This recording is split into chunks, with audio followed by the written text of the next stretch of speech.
Kuih seterusnya. Yang ni aku lupa macam ni. Tapi dia macam tepung bungkus. Tapi dia tak bungkus. Kan? So, kita tengok dalam dia. Ni dia tak buat apa-apa. Dia baru kosong je. So, kita ambil satu. So, macam tepung bungkus ni. Tapi dia tak bungkus. Betul?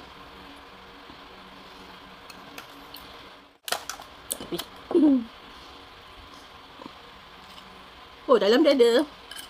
Tunjuk korang. Kelapa. Ke kuih koci? Kuih koci ke kawan? Koci kot.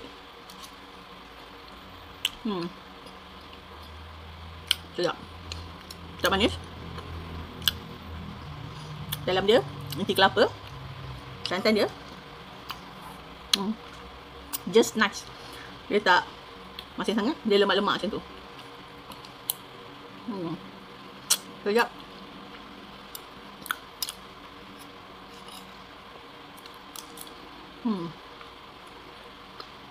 Sedap.